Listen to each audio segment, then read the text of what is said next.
نعرہ تکبیر، نعرہ تکبیر، نعرہ رسالت، نعرہ حیدری، نعرہ حیدری، بآواز بلند صلوات۔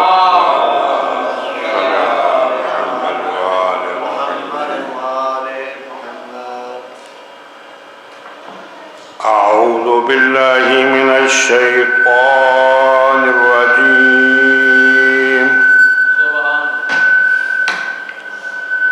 بسم الله الرحمن الرحيم.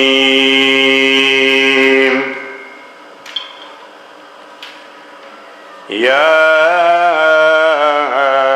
أيها الذين آمنوا استعينوا بالصبر والصلاة إن الله مع الصابرين.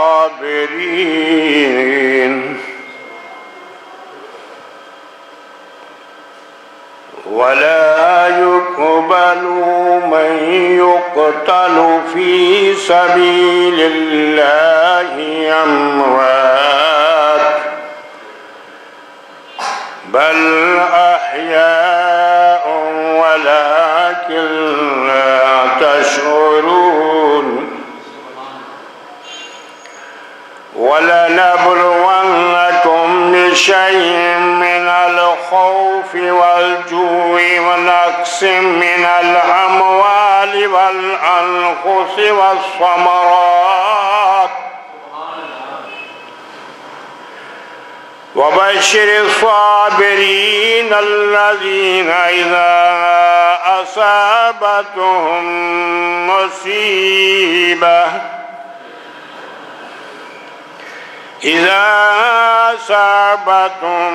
مصيبة قالوا إنا لله وإنا إليه راجعون.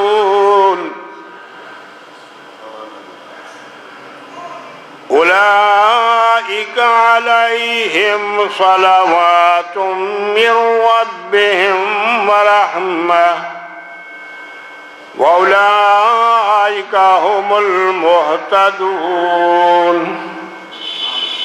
آمنت بالله صدق الله العلي العظيم. غم سنائیں گے جب امام آئیں گے، زخم دل دکھائیں گے جب امام آئیں گے. محفلیں جمائیں گے جب امام آئیں گے، باموں در سجائیں گے جب امام آئیں گے. جشن ہم منائیں گے جب امام آئیں گے. زخم ہیں ابھی تازہ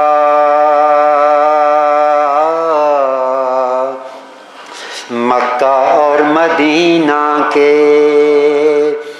شام و کوفہ کرب و بلا ہم بھلا نہیں سکتے.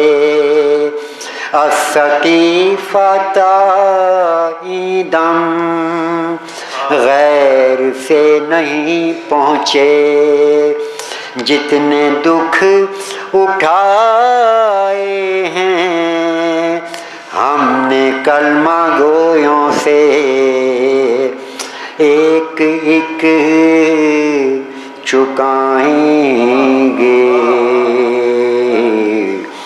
ایک ایک چکائیں گے جب امام آئیں گے۔ حق ہے جن کو اللہ کے عدل اور عدالت پر، منصب نبوت پر، سیدہ کی عصمت پر، مرتضیٰ کی احمد سے متصل نیابت پر، جن کو شک ہے بارہ پر، بارہویں کی غیبت پر، سب ہی مار کھائیں گے، سب ہی مار کھائیں گے، جب امام آئیں گے۔ برائے ظہور امام زمان بلند تر گرامی، جس وقت ہم مختلف ادیان عالم پہ نظر کرتے ہیں، یعنی ہر وہ دین جو اپنے آپ کو الہامی دین کہتا ہے، وہ یہودیت ہو، عیسائیت ہو، اسلام ہو، یا اس سے بھی قدیم مذاہب میں سے جیسے کہ تاریخ دانوں نے بیان کیا ہے ہندو مت ہو یا دیگر بھی ہو، بدھ مت ہے، یہ بھی اپنے آپ کو الہامی مذہب میں سے شمار کرتے ہیں۔ جتنے بھی دین اس دنیا میں آئے وہ انسان کو نظام زندگی دینے کے لیے آئے،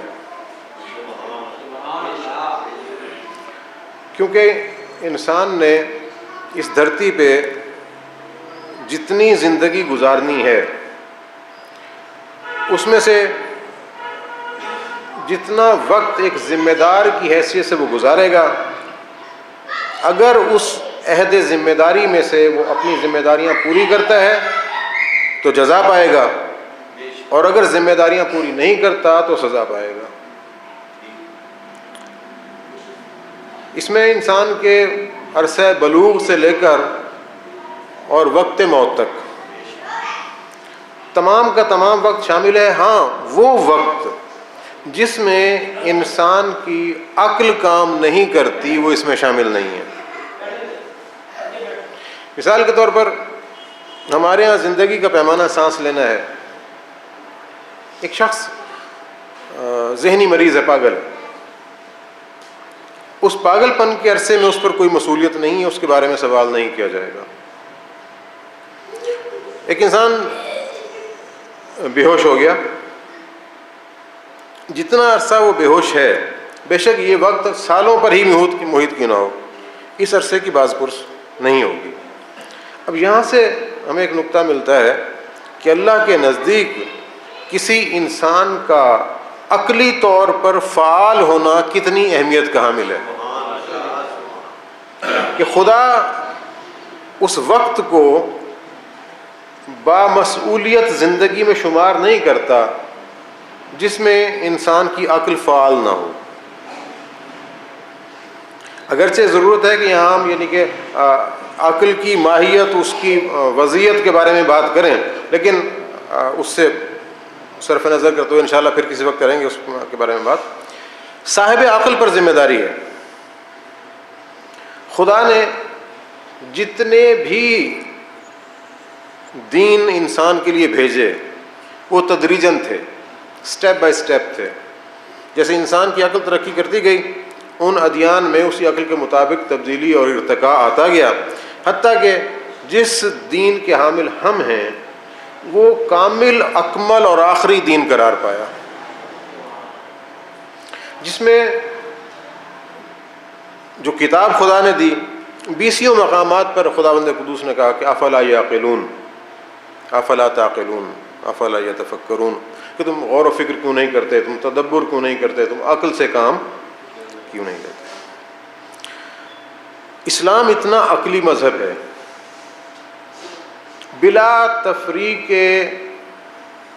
گروہ،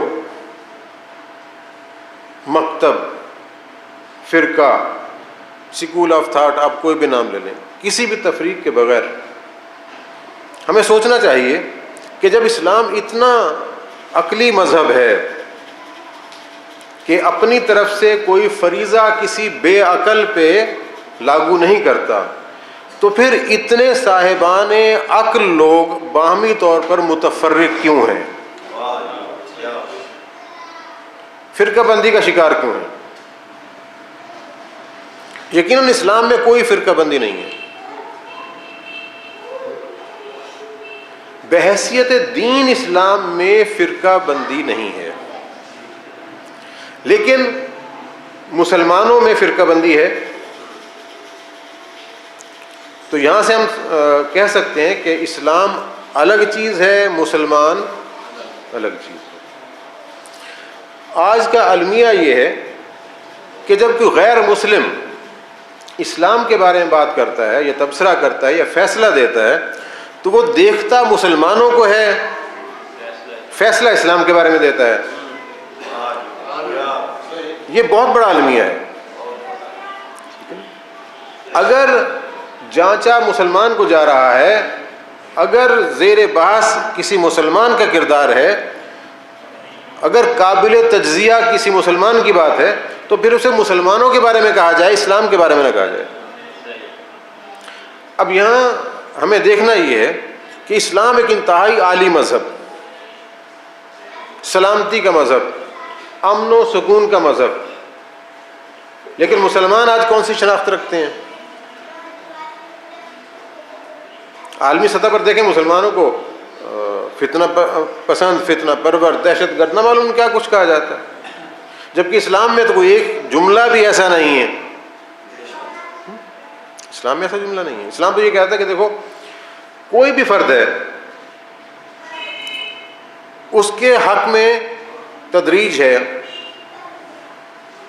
مثلا ایک انسان ہے، اس کے مذہب کا نہیں پتہ، کافر ہے، یہودی ہے، عیسائی ہے، ہندو ہے، کوئی بھی ہے، کہا اس کا ایک حق ہے، اس کا انسانی حق ہے. ٹھیک ہے نا؟ دوسرے کی انسانیت کو ریکگنائز کیا جائے، اس کی انسانیت کو تسلیم کیا جائے. جب آپ دوسرے کو انسان تسلیم کریں گے تو پھر تشدد ختم ہو جائے گا. ٹھیک ہے نا؟ اس کے بعد کہا کہ انسان ہونے کے بعد فرض کیجئے وہ بحیثیت دین اسلام کا اظہار کرتا ہے تو اس کے حق دو ہو گئے، ایک انسانی حق اور دوسرا اسلامی حق. پھر فرمایا کہ اگر اس اسلام کے قوانین پر اس کا عمل اور اس کا یقین بھی تمہارے لیے واضح ہے تو وہ صاحب ایمان ہو جائے گا. تو اگر اس سطح کا ہے تو پھر اس کے تین حق ہو گئے، انسانی حق ہے، اسلامی حق ہے، ایمانی حق ہے. تو یہ حق بتدریج بڑھ رہے ہیں، حتیٰ کہ جب ایک انسان ذہنی، فکری اور جسمانی طور پر کامل ہوتا ہے کہ جو پیرامیٹرز اللہ نے دیے ہیں ایک انسان کے حوالے سے وہ ان میں کمال حاصل کر لیتا ہے، وہ کمال پا لیتا ہے لطف خداوندی کے باعث، تو وہ قرار پاتا ہے اللہ کا ولی. ٹھیک ہے نا؟ خدا اسے عصمت سے متصف کرتا ہے. پھر وہ انسان اس سطح پر آ جاتا ہے کہ جو اس صفت کا حامل نہیں ہے وہ اس کی من و ان بات مانے، یہ اس کا حق ہے. خدا کے فرمان سے جو حق ہے وہ تو اپنے طور پر ہے، لیکن یہ عقلی اعتبار سے بھی اس کا حق ہے کہ اس کی بات مانی جائے. اسلام میں فرقے کیوں ہوئے؟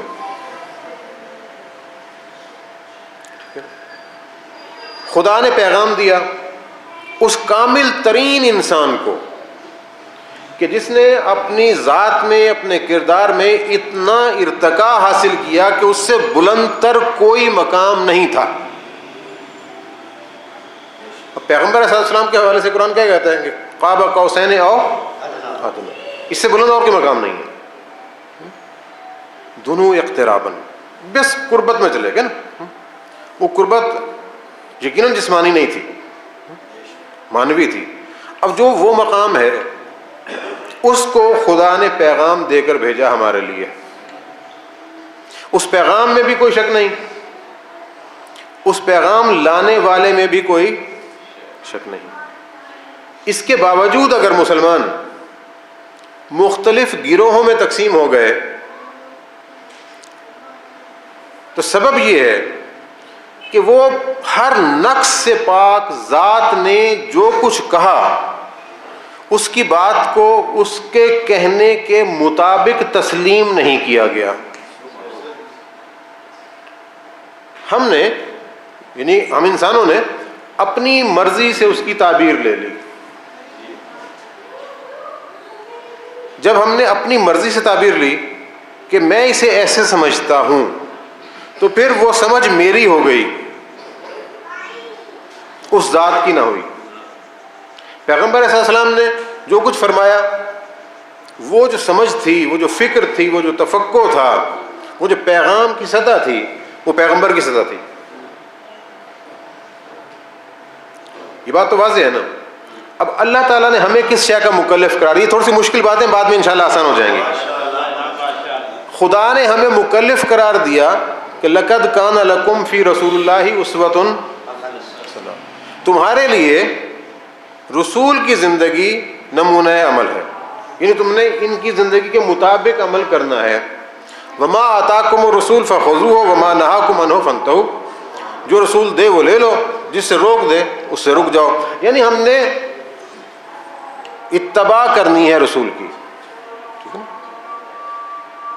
اتباع کیا ہے کہ جیسے جیسے رسول چل رہے ہیں، جیسے جیسے رسول زندگی بسر کر رہے ہیں، ہم نے ویسی ہی زندگی بسر، جیسی فکر رسول دے رہے ہیں ہم نے ویسی ہی فکر بنانی ہے، جیسا عمل رسول کر رہے ہیں ہم نے ویسا ہی عمل کرنا ہے. اب اگر قرآن کے اس حکم پر عمل کر لیا جاتا تو اسلام ایک ہی مذہب، ایک ہی دین، ایک ہی فرقہ ہوتا. اب چونکہ ہم جو اس وقت کے مسلمان تھے، ہمارے سامنے ایک تھا رسول خدا کا حقیقی کردار اور ایک تھا خیالی کردار.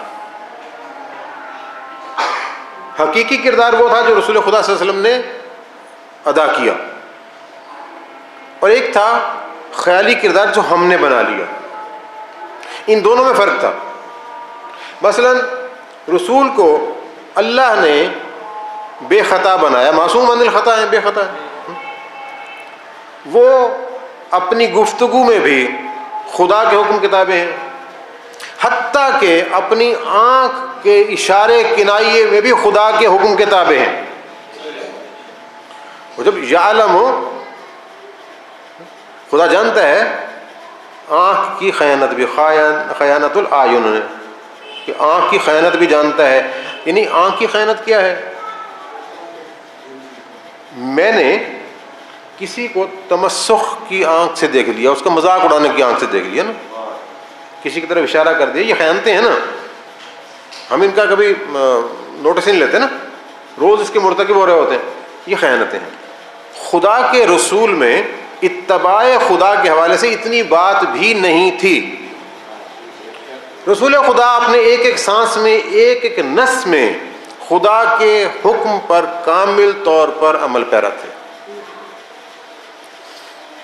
اب جب ہم نے رسول کا کردار اپنی طرف سے تخلیق کیا کہ نہیں، یہ جو رسول نے یہ کہا نا، یہ اپنی ذات کے حوالے سے کہا، یہ خدا کی طرف سے ہے اور یہ خدا کی طرف سے نہیں ہے، یہاں سے ایک فرقہ بن گیا. اب بات یہ ہے کہ ذرا اس جملے کو دیکھ لیتے ہیں کہ یہ خدا کی طرف سے اور یہ خدا کی طرف سے نہیں ہے. قرآن لوح محفوظ پر ہے. قرآن اپنے بارے میں خود کہتا ہے، ٹھیک ہے نا، لکھا ہوا ہے. اپنے بارے میں کتاب کہتا ہے، کتاب لکھے ہوئے کہتے ہیں نا، یکتب. جب لوح محفوظ پر ہے قرآن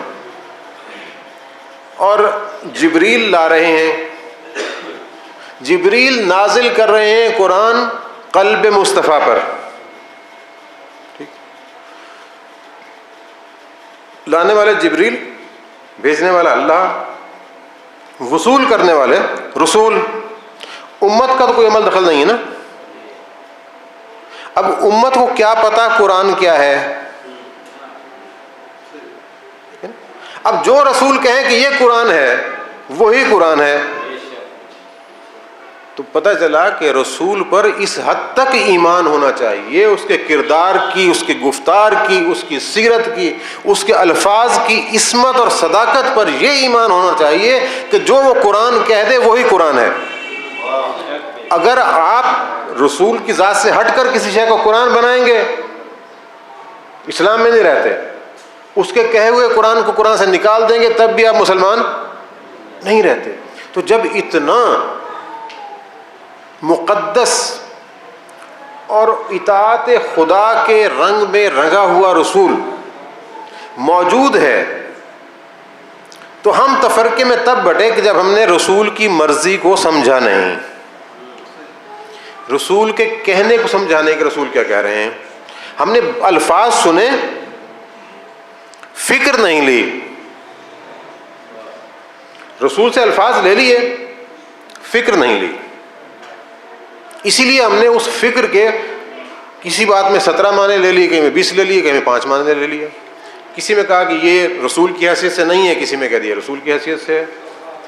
پھر حتیٰ کہ رسول خدا صلی اللہ علیہ وآلہ وسلم نے کم از کم جو مدینہ کے کم و بیش 11 سال ہیں، وہ تو باقاعدہ مسجد نبوی میں نماز پڑھائی نا۔ مکہ کے جو سال تھے، جو 13 سال آپ کی مکی زندگی ہے، وہاں تو آپ کہہ سکتے ہیں کہ آپ جناب غار میں نماز پڑھ رہے ہیں، آپ جناب گھر میں نماز پڑھ رہے ہیں، کہیں پڑھ رہے ہیں، لیکن مدینہ کے جو 11 سال ہیں کم و بیش، وہ تو آپ نے علل اعلان پورے مجمع میں سب کے سامنے نماز پڑھی۔ جب رسول خدا کی نماز کو ہم نے متنازع فی بنا دیا، ارکان کی ادائیگی کے حوالے سے بھی اور رسول خدا کے اس مکالمے کے حوالے سے بھی کہ جو آپ نماز میں پڑھتے تھے، متنازع بنا دیا نا ہم نے، تو کیوں؟ اب دیکھیں کتنے لوگ تھے جو مکہ سے ہجرت کر کے آئے پیغمبر کے ساتھ اور اس کے بعد مدینہ میں ہی رہے، یعنی انہوں مدنی زندگی تمام کی تمام رسول خدا صلی اللہ علیہ وسلم کے ساتھ گزاری، حتیٰ کہ کچھ تھے اصحاب صفہ جو چبوترے پر بیٹھتے تھے بیچارے، کھانے پینے کا بندوبست نہیں تھا، وہ پیغمبر کیا کرتے تھے، ان کا تو اوڑھنا بچھونا ہی مسجد تھا، وہ تو آگاہ تھے نا کہ پیغمبر کیسے نماز پڑھ رہے ہیں۔ پیغمبر کی زندگی کے اختتام تک کسی کو نماز پیغمبر میں تبدیلی محسوس نہیں ہوئی،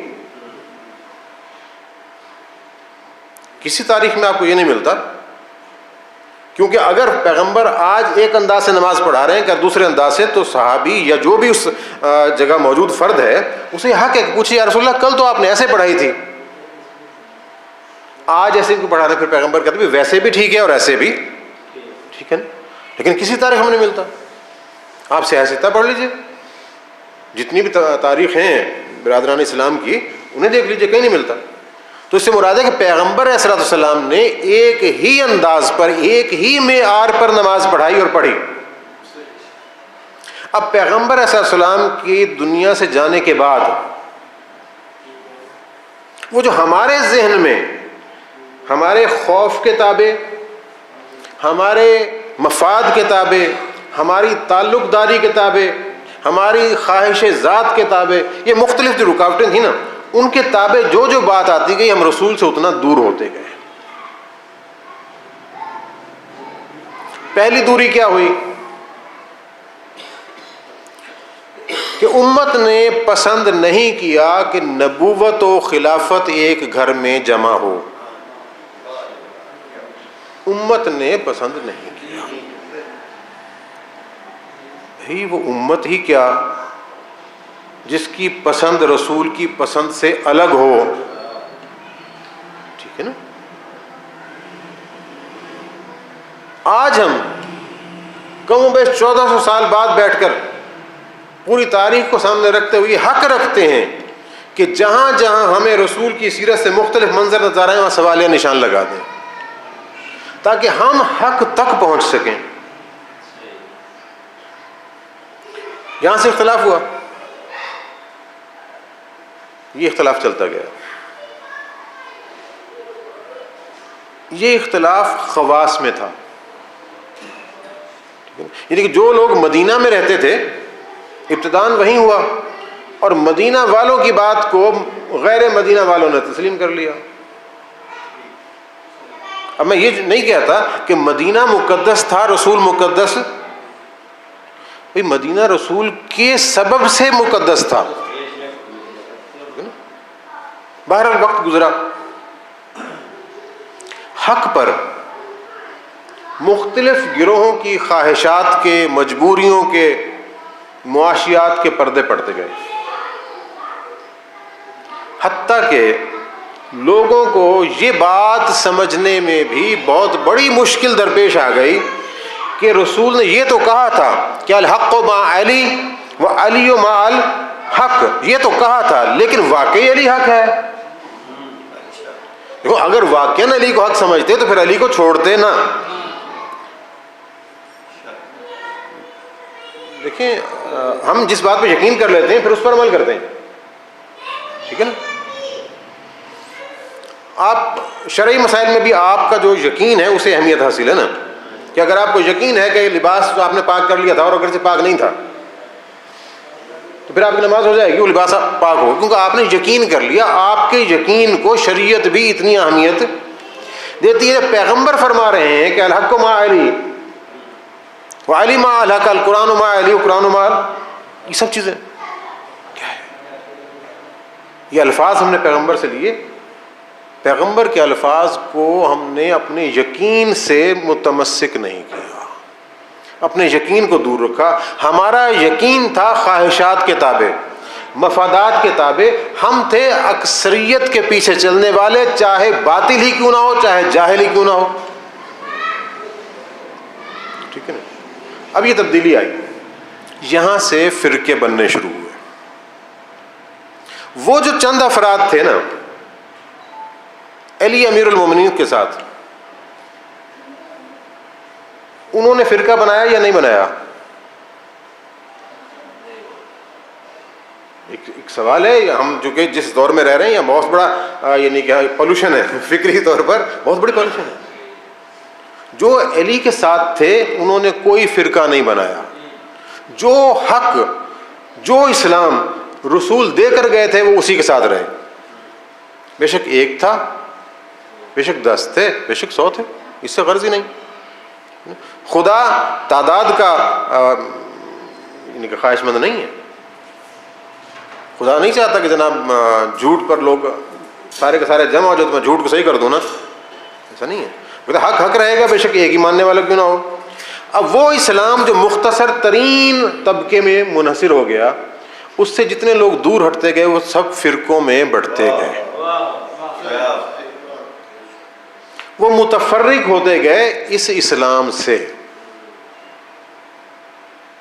جب اس اسلام سے وہ متفرق ہوئے اور کم و بیش 25 سال کا عرصہ گزرا تو اس اسلام پر ہم جیسے نادان لوگوں کی خواہشات اور مجبوری کے اتنے پردے پڑ چکے تھے کہ اب وہ خالص حق ہم سے ہضم نہیں ہو پایا۔ اور پھر جب علی امیر المومنین نے کہا کہ میں اسی مقام پر لاؤں گا اس معاشرے کو کہ جس مقام پر پیغمبر کے زمانے میں تھا، تو ہم جو بہت آگے نکل چکے تھے خواہشات کی وادی میں، ہم نے چاہا کہ علی کو بھی اسی راہ پہ لے آئیں، بے شک اس کے لیے جنگ کرنی پڑے، بے شک اس کے لیے ساتھ چھوڑنا پڑے، بے شک اس کے لیے سازشیں کرنی پڑے، لیکن علی امیر المومنین کو اپنے حق ہونے پر اتنا یقین تھا کہ وہ اس مقام پر تھے کہ اگر تمام کی تمام دنیا بھی چھوڑ جائے تو میں اپنا مقام نہیں چھوڑوں گا۔ اسی حق پرستی نے علی کو تنہا کیا۔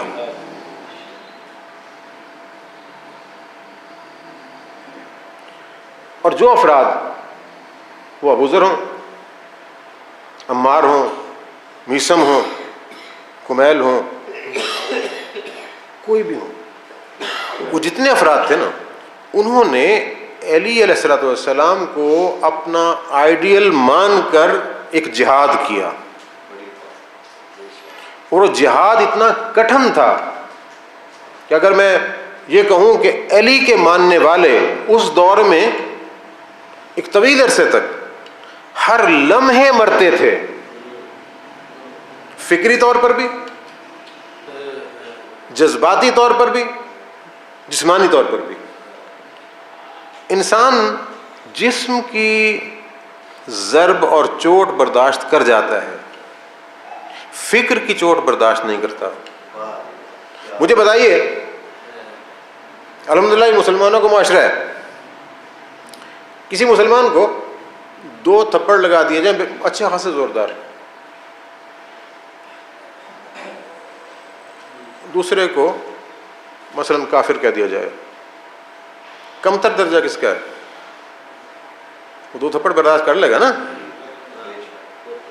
کفر برداشت نہیں کرے گا۔ یہ تھپڑ مارنا، اینٹ مارنا، گولی مارنا جسمانی اذیت ہے، وہ ذہنی اذیت ہے، وہ فکری اذیت ہے۔ انسان فکری اذیت برداشت نہیں کرتا۔ یہ کردار تھا علی کے ماننے والوں کا کہ انہوں نے، اگر میں یہ کہہ دوں کہ 1400 سال سے جسمانی اذیت کے ساتھ ساتھ فکری اذیت بھی برداشت کر رہے ہیں، جو ان کا جہاد ہے۔ اور خدا نے کہا کیا ہے کہ والذین جاہدوا فینا لنہدینہم سبلنا، جو ہماری راہ میں جہاد کریں گے، جد و جہد کریں گے، انہیں ہی ہم اپنی راہ کی ہدایت کریں گے۔ اب یہاں سے 2 چیزیں نکلی کہ جہاد کرنا، جد و جہد کرنا، اسلام کی راہ میں، حق کی راہ میں تلخیاں برداشت کرنا ہمارا کام ہے، ٹھیک ہے نا، اور راہ خدا کی طرف ہدایت کرنا اللہ کا کام ہے۔ جتنے فیصد ہم کام کریں گے اتنے فیصد اللہ کام کرے گا، برابر کی بات ہے نا۔ یہ تو نہیں کہ ہم جناب 1 انچ چلیں اور خدا ہی نے کہ 1 میل کا فاصلہ کر کے، نہیں، ایسا نہیں ہے۔ جتنا جہاد ہوگا، جتنی جد و جہد ہوگی، اتنی حق کی طرف ہدایت ہوگی۔ اب یہ جو ہدایت حق ہے، اگر دیکھا جائے تو انسان کی ساری زندگی سے قیمتی ہے۔ جو انسان ہدایت پر ہے، اصل میں خدا کے نزدیک وہی زندہ ہے۔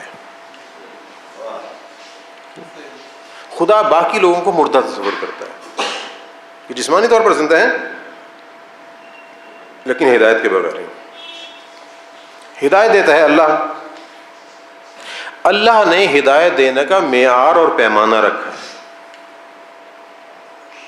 جتنا ہماری طرف سے وہ پیمانہ ہوگا اسی سطح پر خدا ہدایت کرے گا۔ اچھا، جتنا ہمارا پیمانہ گمراہی کی طرف ہوگا اتنا ہم گمراہی کے راستے میں چلے جائیں گے۔ پیغمبر کے بعد یہ سلسلہ چلا، یہ سلسلہ حیات پیغمبر میں بھی تھا۔ یہ بات بڑی واضح ہے۔ پیغمبر علیہ السلام کے زمانے میں بھی سب لوگ ایک سطح کے نہیں تھے۔ قرآن مجید میں سورہ منافقون پڑھ لیجئے، واضح گواہی ہے کہ پیغمبر علیہ السلام کے زمانے میں منافقین موجود تھے، اور پیغمبر خدا نے کچھ افراد کو ان منافقین میں کسی ان کے جو سرکردہ افراد تھے ان کے نام بھی بتا دیے تھے، ان کا وجود تھا۔ تو اس سے مراد یہ ہے کہ زمانہ پیغمبر میں بھی عام افراد ایک سطح کے نہیں تھے۔ جب ایک سطح کے نہیں تھے تو پھر پتہ چلا کہ نظریات بھی پیغمبر کے زمانے میں ہی مختلف تھے۔ جو منافق ہے نماز پڑھ رہا ہے، کلمہ بھی پڑھ رہا ہے، قرآن مجید بھی پڑھ رہا ہے، کیا اس کی فکر اس سطح کی ہے جو رسول لائے ہیں؟ اگر فکر اس سطح کی ہے تو پھر منافق نہیں ہوگا، ٹھیک ہے نا، پھر خالص مومن ہوگا۔ جبکہ خدا کی طرف سے گواہی موجود ہے، ان المنافقون لکاذبون، پیغمبر یہ جھوٹ کہتے ہیں، کلمہ صحیح کہہ رہے ہیں لیکن خدا کہتے ہیں جھوٹ کہہ رہے ہیں۔ کیوں؟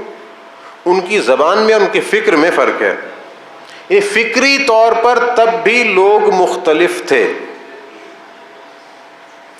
اب جب یہ بات بڑی واضح ہو گئی تو یہاں سے ہم تھوڑا سا آگے چلتے ہیں۔ وقت گزرتا گیا، امت میں شیعہ افراد کو، یعنی کہ اہل اسلام افراد کو، ان افراد کو جنہوں نے پیغمبر کے بعد علی امیر المومنین کو اپنا قائد و رہنما مانا، ذرا عددی طور پر زیادہ قوت ملی کہ جیسے جیسے حقائق سامنے آتے گئے لوگ حزب علی میں آتے گئے، حتیٰ کہ امیر المومنین کو حکومت مل گئی۔ جب حکومت ملی تو اب سازش یہ تھی کہ اس اسلام کو من و ان نافذ نہ ہونے دیا جائے۔ سازشیں کی گئیں، جنگیں کی گئیں کہ علی کو مختلف معاملات میں الجھائے رکھو، الجھایا گیا،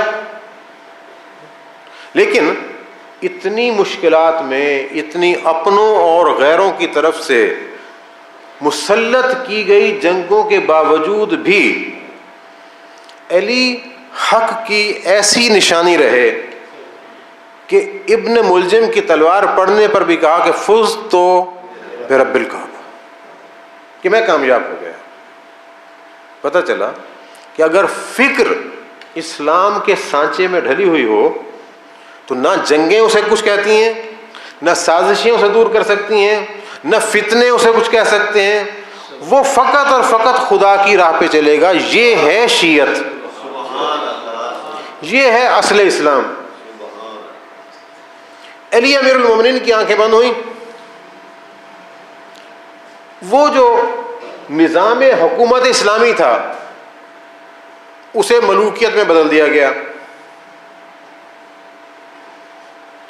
اور اس ملوکیت نے یہ فیصلہ کیا کہ فکر رسول کا حامل کوئی شخص اس دنیا میں نہ رہے۔ جو مجسم فکر رسول تھا اس سے بیعت طلب کر لی گئی، اور اس مجسم فکر رسول نے ایک فیصلہ دیا، مثلی لا یبایع مسلم، جو بھی مجھ جیسا ہے، مجھ جیسی فکر والا ہے، اس جیسی فکر کی بیعت نہیں کرے گا۔ نے بتا دیا کہ ہم کسی انسان کے ہاتھ پر بکنے والے نہیں۔ بیعت بائع سے ہے نا، خرید و فروخت سے ہے نا، بکنے والے نہیں ہیں۔ کیوں؟ ہم بک چکے ہیں اللہ کے ہاتھ پر، یہ نا قرآن مجید میں۔ میں اس طرف نہیں جا رہا کیونکہ وقت پھر زیادہ ہو جائے گا۔ واقعہ کربلا ہو گیا، دو باتیں، جتنی مشکلات آئیں، جو پسماندگان رسول کربلا کے بعد بچے نا، ان میں سب سے باعظمت کردار غیر معصوم افراد میں جناب زینب سلام اللہ علیہ کا۔ صلی اللہ علیہ وسلم۔ انسان پوری تاریخ عالم میں چراغ لے کر ڈھونڈے تو ایسا کردار نہیں ملتا۔ ان کے دو جملے، انہوں نے خدا کے بارے میں کہا کہ وما رأیت الا جمیلا، ہم نے خدا کی طرف سے صرف بھلائی دیکھی ہے، صرف جمال دیکھا ہے۔ ہم کسی بھی مشکل کو، کسی بھی مصیبت کو، کسی بھی دکھ کو خدا کی طرف نہیں پلٹا رہے کہ اس نے دیا، اس کے پاس جمال ہی جمال ہے۔ دوسرا کہا کہ لا تمحو ذکرنا ولا تمیت وحینا، کہ تم جو کچھ بھی کر لو نہ ہمارے ذکر کو مٹا سکو گے، نہ وحی خدا کو مٹا سکو گے۔ اب بتایا یہ کہ ہمارا ذکر اور قرآن دونوں یکجان ہیں، تو لہذا ایک بات ذہن میں رہے، ذکر جو ہم بنام ذکر کربلا، بنام ذکر حسین، بنام ذکر اہل بیت کرتے ہیں، وہ قرآن سے الگ نہیں ہے۔ وہ ساتھ ہی ہے ولا تمہیں تو وحی نا، کہ تو وہی خدا کو موت نہیں دے سکے گا۔ تو ہمارا کام یہ ہے کہ ہم ذکر کربلا کو بھی بقا دیں اور قرآن قرآن کو بھی عملی طور پر زندہ کریں. قرآن کو کیسے عملی طور پر زندہ کریں گے؟ قرآن پر عمل کر کے. کربلا کو کیسے بقا دیں گے؟ کربلا کے زندہ کردار بن کے. کربلا 61 ہجری میں آغاز ہوئی تھی، ختم نہیں ہوئی. امام کا فرمان ہے نا، کلو ارض کربلا و کلو یوم عاشورہ، یہی ہے نا. تو آج بھی یہ ارض کربلا ہے نا. یہ تو ہم ہیں جو کہتے ہیں کہ جناب بس 8 ربیع الاول آ گئی اور اس کے بعد یہ جناب الوداع. یہ ہمیں کہتے ہیں چونکہ یہ رسم ہو گئی. سن 61 ہجری کا جو اقدام تھا نا امام کا، وہ اسلام کو رسموں کے چنگل سے نکال کر حقیقت کے میدان میں لانا تھا.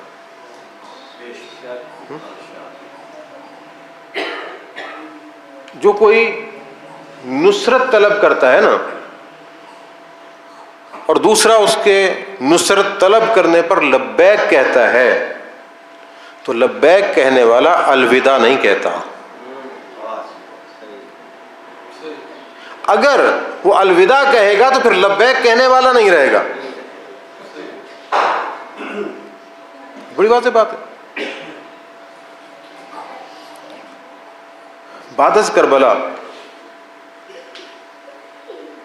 ہمارا جو معاملہ ہے نا امام حسین علیہ السلام کے ساتھ اور دیگر ائمہ کے ساتھ، وہ فاصلاتی نہیں ہے. یہ ذہن میں رکھیں، فاصلاتی نہیں ہے. یہ معاملہ قلبی اور روحانی ہے. فاصلے جسموں کے ہوتے ہیں، روح کے فاصلے نہیں ہوتے، فکر کے فاصلے نہیں ہوتے. تو اگر ہم نے اس رشتے کو، اس تعلق کو جسمانی سمجھا تو پھر فاصلے میں آ گئے نا، پھر تو امام سے دور ہو گئے. اور اگر ہم نے یہ رشتہ فکری رکھا، روحانی رکھا، تو پھر امام سے دور ہوئے کہ یہ قریب ہوئے، قریب رہے نا. تو ہم امام کے قریب رہنا پسند کریں گے یا دور ہونا؟ جب قریب ہونا پسند کریں گے تو سوچئے اسلام نے ایک ثقافت دی نا. امام صادق علیہ السلام نے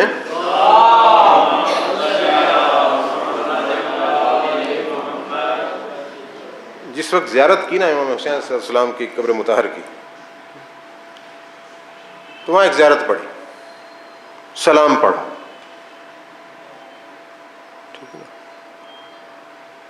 اس سلام میں کیا ہے؟ زیارت آپ پڑھتے ہیں نا، السلام علیکہ یا ابا عبداللہ.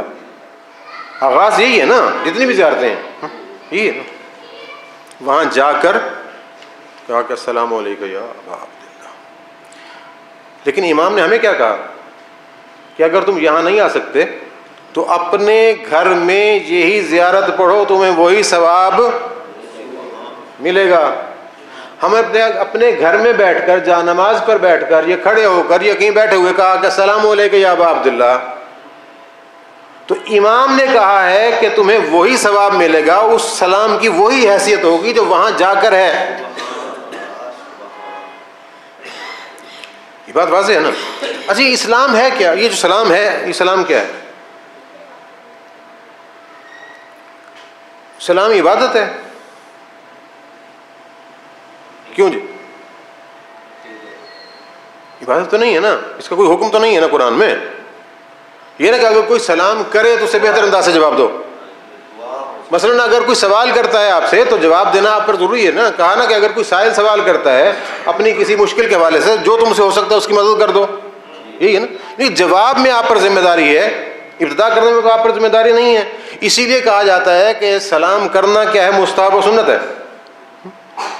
اور جواب دینا اگرچہ آپ نماز بھی پڑھ رہے ہوں، یہاں تک ہے نا. جو سلام کا جواب نہ دے اسے سلام کیا جائے گا؟ نہیں کیا جائے گا نا. تو جسے سلام کرنے پر بار بار تکرار کہی جا رہی ہو تو اس یقین کے ساتھ ہوگا کہ جسے سلام کیا جا رہا ہے وہ جواب بھی دے رہا ہے. تبھی بات ہے نا. یہیں ایک صاحب آ گئے, آپ تمام یہاں بیٹھے ہیں, ایسے ہی انٹرویو انہوں نے کہا السلام علیکم. آپ کیا کریں گے؟ مڑ کے دیکھیں گے نا کہ کون سلام کر رہا ہے. لیکن جو سلام کر رہا ہے اس کی شناخت بھی ضروری ہے, اس کی پہچان بھی ہونی چاہیے نا. پھر آپ جب پہچان کریں گے اسی کے مطابق سلام کا جواب دیں گے. مثلا حضرت صاحب آ رہے ہیں, انہوں نے سلام کیا تو دیکھا تو کچھ دوستوں نے مسکرا کے جواب دیا وعلیکم السلام, ان سے خوش ہیں. مجھ جیسا کوئی گناہ گار آ گیا تو انہوں نے وعلیکم السلام کہا, چلو ٹھیک ہے. یہ ہمارے رویے ہیں نا, اور یہ انسانی رویے ہیں. تو اس سے مراد یہ ہے کہ جیسا سلام کرنے والا ہوگا اس کی نظر میں جسے سلام کر رہا ہے اسی کے مطابق جواب ہوگا.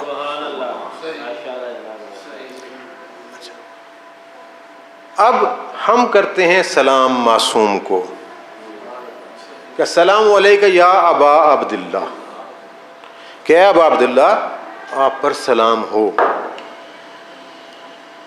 تو کیا امام کے سامنے ہمارا کردار ہے کہ نہیں ہے کہ جو مجھے سلام کر رہا ہے کس کردار کا حامل ہے, اسی کے مطابق جواب ہوگا نا.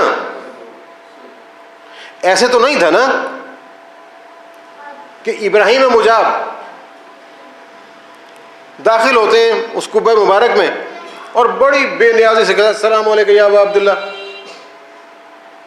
فوراً قبر مطہر سے آواز آئی وعلیکم السلام. لوگ پریشان ہو گئے جو مجھ جیسا آپ جیسا ہوگا, کہ یہ کیا, اس نے کاندھے پہ ہاتھ رکھا, بھائی تم تو بڑے, کوئی ایسا مسئلہ نہیں ہے. کہا تمہارے سلام کا جواب کا جب بھی آتا ہوں جواب ملتا ہے. ٹھیک ہے نا, اس کا ایک کثیر عمل تھا, وہ اپنے مقام پر ہے. لیکن جو بات میں بیان کرنا چاہ رہا ہوں, سلام کا جواب تو مجھ جیسے گناہ گار کا بھی وہ دیتے ہیں, لیکن کسی کے سلام کا جواب بآواز بلند دیتے ہیں اسے بتانے کے لیے کہ تیرا کردار ہمیں پسند ہے, اس کی عزت افزائی کے لیے. اچھا اب بار بار ہم سلام کریں گے, بار بار جواب ملے گا نا. کہیں ہے کسی فقہ میں کہ جناب بس سلام کا ایک مرتبہ جواب دے دیں, دوبارہ آ کے سلام کرے تو؟ سلام کی اتنی اہمیت ہے, آپ گھر میں داخل ہو رہے ہیں, گھر میں کوئی بھی نہیں تب بھی سلام کریں. اور آج ہمارا معاشرہ کہ ہم والدین کو سلام نہیں کرتے, یہ ہمارے معاشرے کا حال ہے. تربیت نہیں ہے نا, وہ الگ معاملہ ہے. تربیت کرنے والے بھی چونکہ ہم ہیں, یہ مقام تربیت ہے. یہاں سے تربیت دی ہی نہیں جا رہی, یہاں سے حقائق بیان ہی نہیں ہوں گے, یہاں سے تو الفاظ کے لچھن آ رہے ہیں اور سلسلہ چل رہا ہے. وہ سب کا سب ہماری عملی زندگی میں بھی ہے. اب سلام کرنے کی اہمیت اتنی ہے کہ جسے آپ سلام کر رہے ہیں وہ آپ کی ذات کو بھی جانتا ہے, آپ کی حیثیت کو بھی جانتا ہے, آپ کی کیفیت کو بھی جانتا ہے.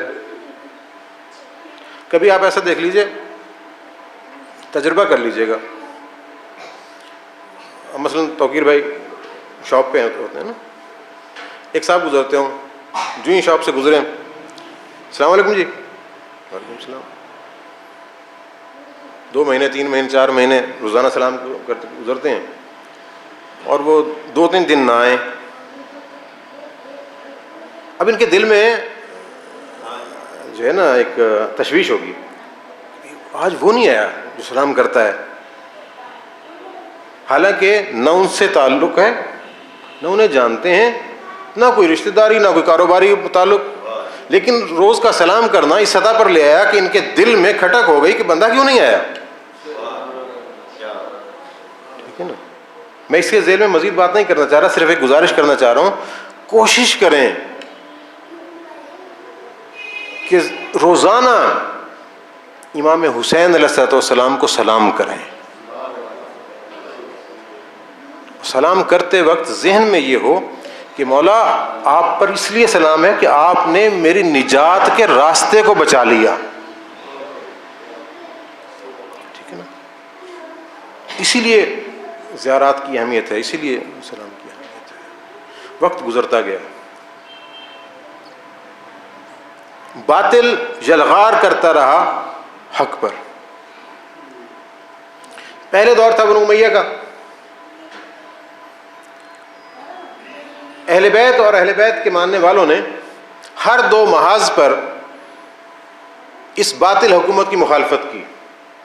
آئمہ فکری طور پر افراد کو تیار کرتے رہے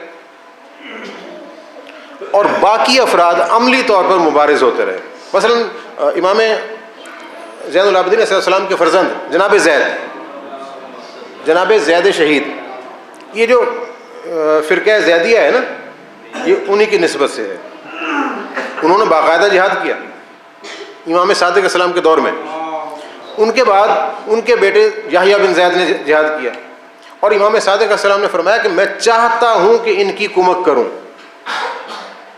ان کی مدد کروں. اور وہ جو متاثرہ خاندان ہوتے تھے نا، اور آپ ان کی کمک کرتے تھے، لیکن خود افراد کی فکری تربیت کرتے تھے. ایک بڑی طویل فہرست ہے جنہیں امام نے فکری طور پر تربیت کی، اور انہیں مختلف علاقوں میں بھیجا کہ جاؤ اور اسلام کی ترویج کرو، تاکہ فکری طور پر ہم انہیں فکر دیں. یعنی فکر معصوم ہونی چاہیے، فکر ایک خاص معیار پر ہو، وہ امام نے خود دی. جہاں تک عملی طور پر مبارز ہونا تھا وہ عام لوگوں نے کیا. جب بنو امیہ کی حکومت ختم ہو گئی تو پھر بنو عباس کا دور آیا، اس میں بھی مبارزہ چلتا رہا. تیزی سے بات کرتے ہیں کہ یہ ہارون اور مامون بڑے زیرک افراد تھے،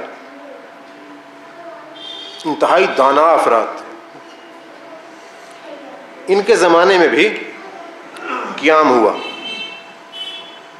اور ان کے زمانے میں بھی مختلف علاقوں میں بنو امیہ کی حکومتیں قائم تھیں. جب ان کا دور گزر گیا تو پھر وہ مختلف عباسی جو حکمران تھے وہ اس سطح کے نہیں تھے. یا یوں سمجھ لیجئے کہ جب حکومت بن گئی اور مال کی ریل پیل ہوئی تو پھر وہ حکومت کے بارے میں اتنے سنجیدہ نہیں رہے. اور پھر بعد میں مختلف علاقوں میں بغاوتیں چلتی رہیں، اور یہ بغاوتیں کرنے والے سب کے سب دو سطح کے تھے.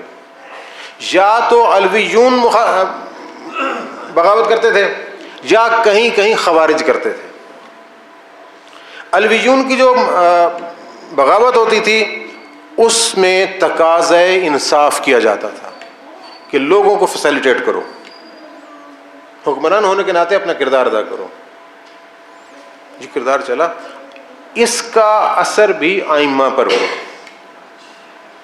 کہ جیسے جیسے یہ سازشیں حکومت کرتی تھی، وہ اس لیے کہ جناب یہ جو ان کے امام ہیں نا، یہ جو ان کے سربراہ ہیں، انہی کی بنا پر یہ لوگ اتنی قوت پکڑ رہے ہیں. لہذا پھر آئمہ کو قید کیا گیا، ان پر عرصہ زندگی تنگ کر دیا گیا. اور پھر یکے بعد دیگر امام صادق علیہ السلام کے بعد ایک تیزی سے وقت گزرا ہے. امام حسن عسکری علیہ السلام کی کل عمر 27-28 سال. کتنی عمر ہوتی ہے؟ ہمارے یہاں اسے لڑکپن کہیں گے نا. اگر ظالموں کا ظلم رکاوٹ نہ بنتا تو خدا معلوم امام کتنی زندگی پاتے. زمانہ عصمت بھری فکر سے کتنا مستفید ہوتا. لیکن یہ سلسلہ روک دیا گیا. امام کے گھر پر بھی پہرا لگا دیا گیا کہ دیکھو کوئی اس گھر میں سے بچہ نکلے نظر رکھنا، کسی کے رونے کی آواز آئے تو نظر رکھنا. کیونکہ یہ جانتے تھے کہ پیغمبر نے جو کہا ہے نا کہ میرے بعد 12 جانشین ہوں گے، 12واں میرا ہم نام ہوگا، اور جب وہ دنیا میں آئے گا یملا الارض قسطا وعدلا، زمین کو عدل و انصاف سے بھر دے گا. سارے کے سارے جانتے تھے. یہ جو فکر مہدویت ہے نا، یہ صرف شیعوں کی فکر نہیں ہے، یہ اہل تسنن کے ہاں بھی ہے، یہ ذہن میں رکھیے گا. انہوں نے وجود امام کو ختم کرنے کا تہیہ کر رکھا تھا. جو موسیٰ کو فرعون کے گھر میں تحفظ دیتا ہے، وہ فخر موسیٰ کو تحفظ نہیں دے گا. خدا اپنا کام کرتا ہے، خدا نے اپنا کام کیا. آج ہم یہاں بیٹھے ہیں اور وہ پورے کا پورا جو عرصہ گزرا ہے نا 1400 سال کا، وہ ہمارے سامنے ہے، اور ہم کہتے ہیں کہ جناب آج ہم کیا کریں. بس ہم نے عزاداری کر لی، محرم کا مہینہ گزار لیا، سفر کا مہینہ گزار لیا، اب جناب کل 8 ربیع الاول ہے، امام حسن عسکری کی شہادت ہو جائے گی اور اس کے بعد ہم خوشیاں منائیں گے۔ میں یہ کہنا چاہتا ہوں، باپ کے مرنے کے بعد بڑے بیٹے کی دستار بندی تو کی جاتی ہے، لیکن وہ خوشیاں نہیں مناتا، ٹھیک ہے نا؟ امام حسن عسکری علیہ السلام کی زندگی کے اختتام تک دنیا کو شرف حاصل تھا کہ وہ جیسے تیسے مصیبت برداشت کر کے بھی امام کے وجود کو دیکھ لیتے تھے۔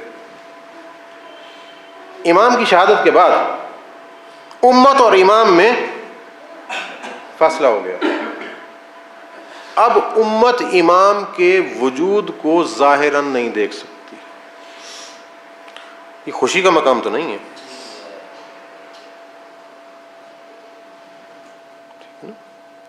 ہم نے رسمیں بنا لی، آخری پرسہ آتے ہیں نا سوشل میڈیا نے اور پھیلا دیے، آخری فلاں آخری فلاں آخری فلاں۔ نہیں بھائی، میری طرف سے آخری پرسہ، میری طرف سے آخری سلام تب ہوگا جب میں اس دنیا سے جا رہا ہوں گا۔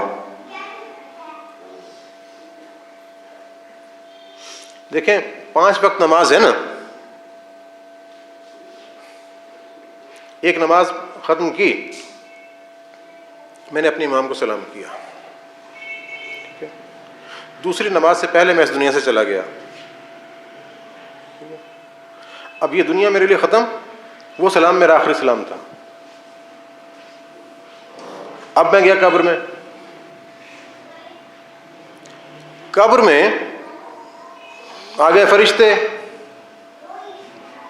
انہوں نے مجھ سے پوچھا کہ مان اماموں کا، تیرا امام کون ہے؟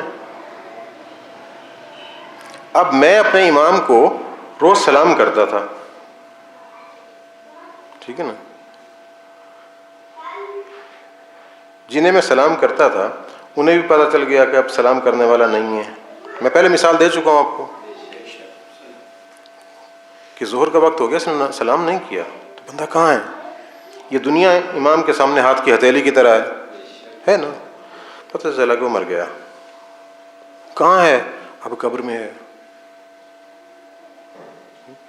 کہا یہ پہلے سلام کرتا تھا، ہمیں دیکھتا نہیں تھا، ہم دیکھتے تھے۔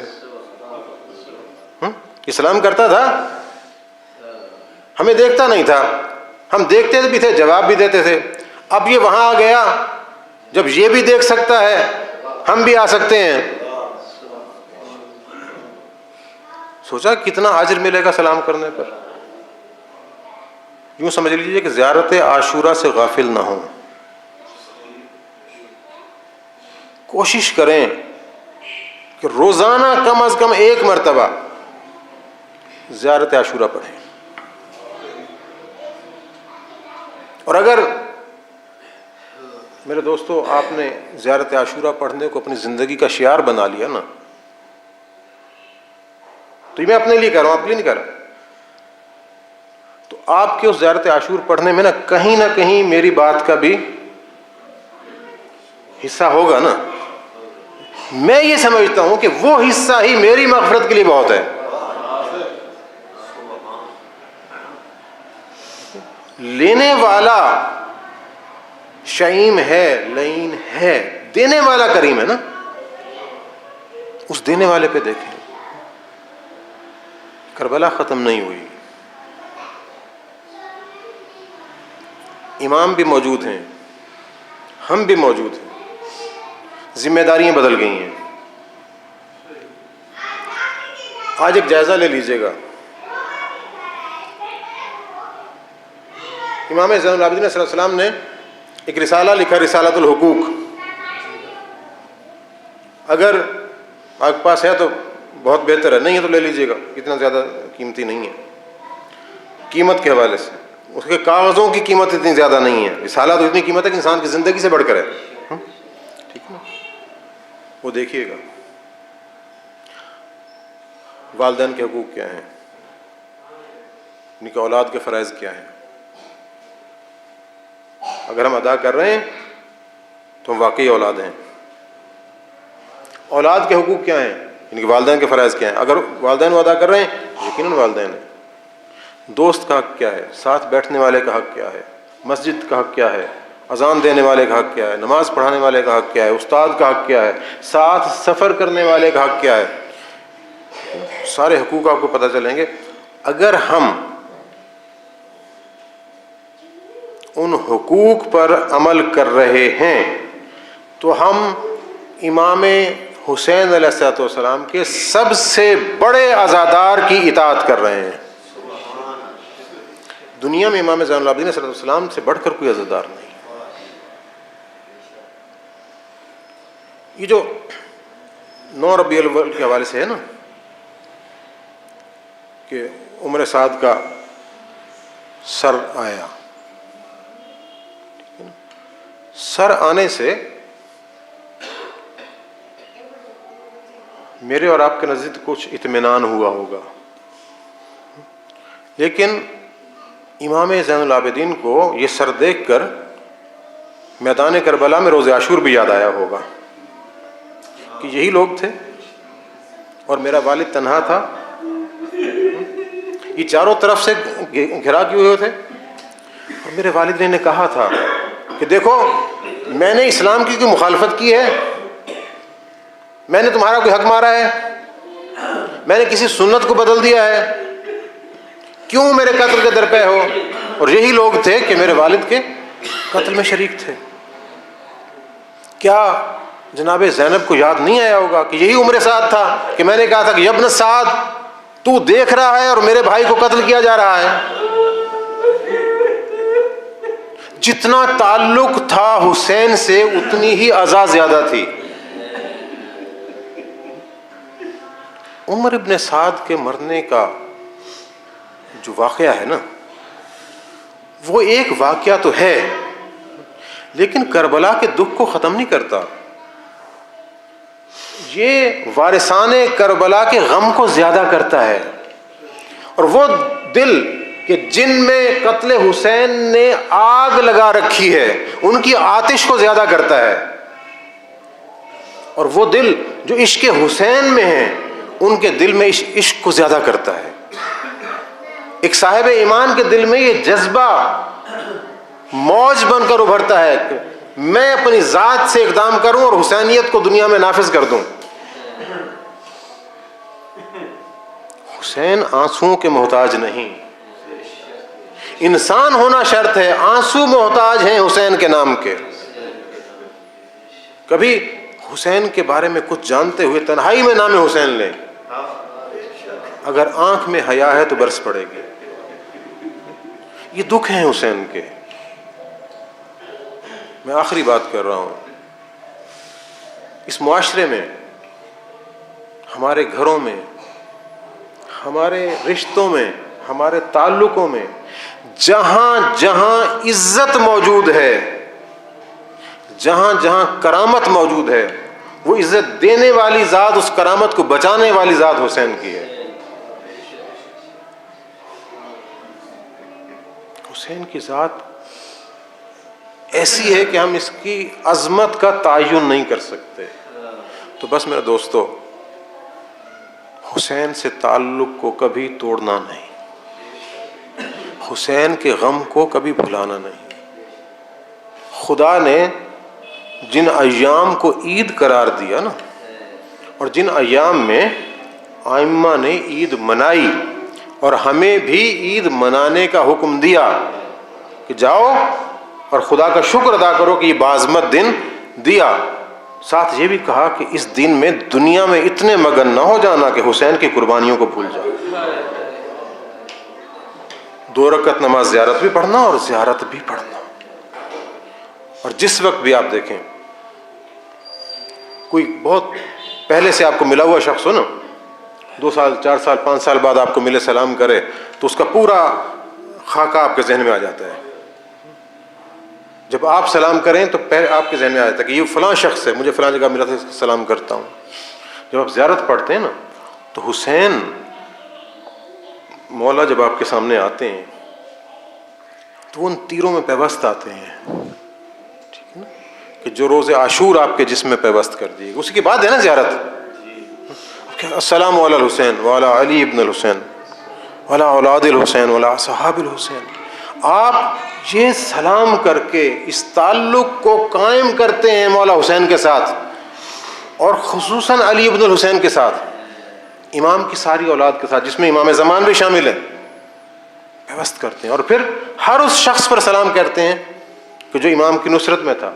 تو پتہ چلا کہ آپ ان ناصرین میں شامل ہوتے ہیں. تو پھر میرا حق بنتا ہے کہ میں روزانہ اپنے کردار کا جائزہ لوں کہ یہ میرا کردار ناصر حسین والا کردار ہے. اگر دوستو یہ کردار ہے تو خدا کا شکر ادا کیجیے، اور خدا نخواستہ اگر ایسا نہیں ہے تو کوشش کیجیے کہ میں حسین مولا کے لیے باعث ننگوار نہ بنوں. حسین ہمیں کرامت دے رہے ہیں، ہمیں عزت دے رہے ہیں، ہم ان کے ذکر کو، ان کے فکر کو اپنے کردار کی، اپنے فکر کی زینت بنائیں. یہی مقصد کربلا ہے، یہی پیام کربلا ہے، اور یہی عزاداری کی روح ہے. جس دن ہم نے عزاداری کو اختتام دے دیا، ختم کر دیا، اختتام دے دیا، الوداع کر دیا، سمجھ لیں اس فکر کو الوداع کر دیا. نہیں، یہ فکر ہماری موت کے لمحے تک ہمارے ساتھ ہے اور ہمارے ساتھ رہے گی. وَسَيَعْلَمُ الَّذِينَ ظَلَمُوا.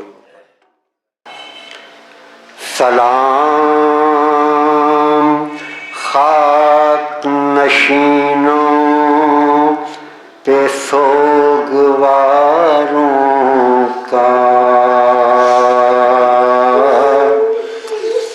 غریب دیتے ہیں پرسا تمہارے پیاروں کا.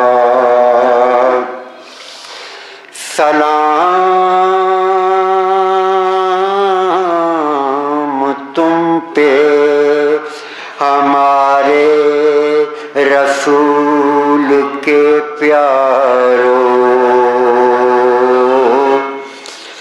سلام تم پہ علی و بطول کے پیاروں،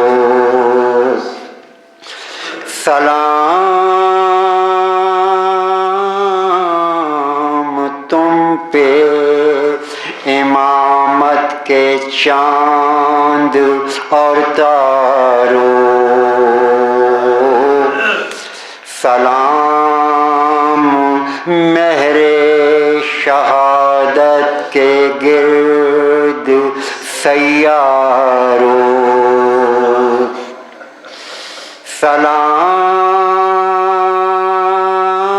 سلام تم پہ جو زحمت کش سلاسل ہے، مصیبتوں میں امامت کی پہلی منزل ہے.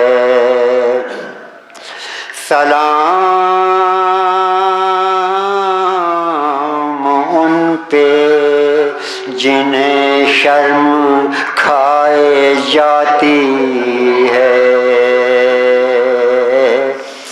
کھلے سروں پہ اسیری کی خاک چھاتی ہے.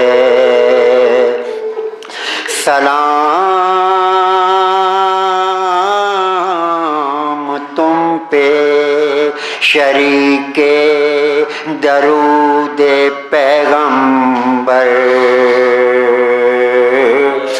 سلام سید لولاک کے لٹے گھر پر، سلام بھیجتے ہیں اپنی شاہزادی پر،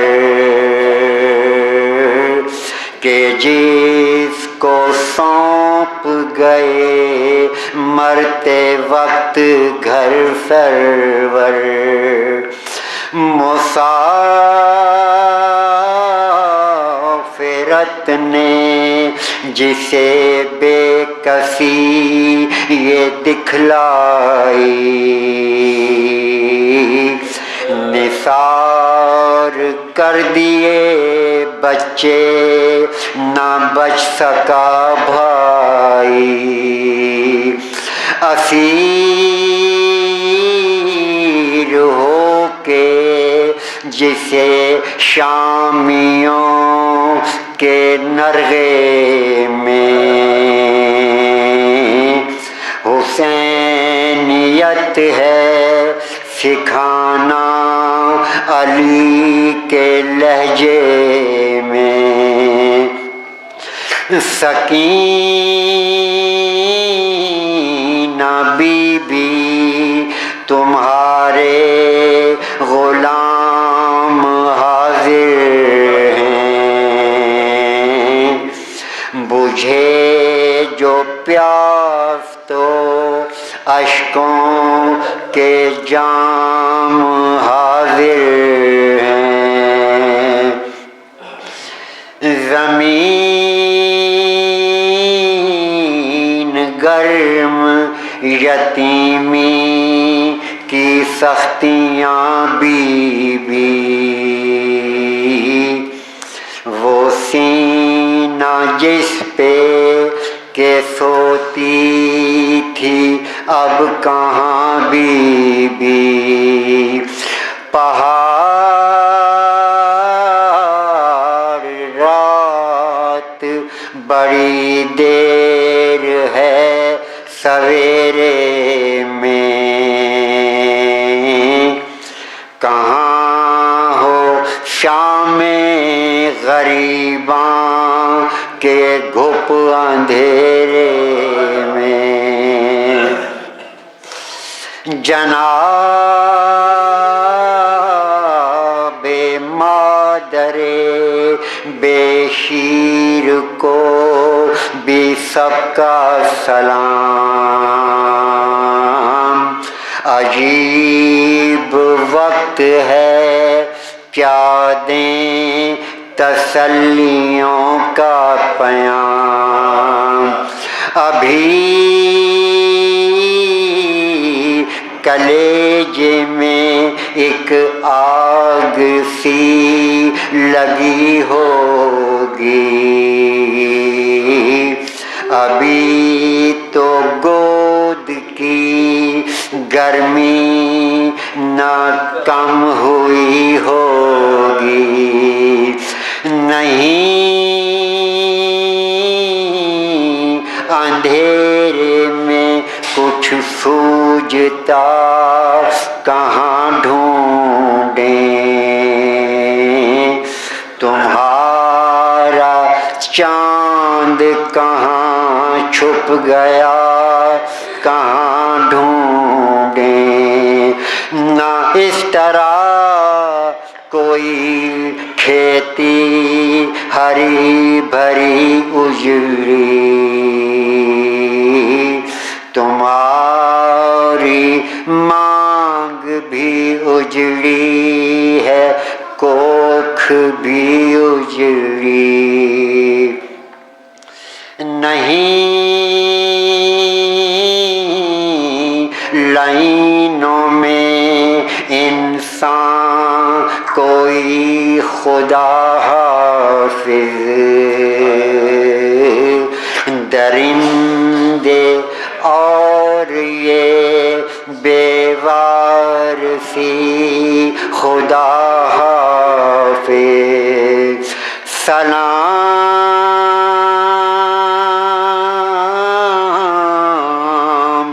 محسن اسلام خستہ تن لاشو، سلام تم پہ شہیدوں کے بے کفن لاشو، بچے جو اگلے برس ہم ہیں اور یہ غم پھر ہے،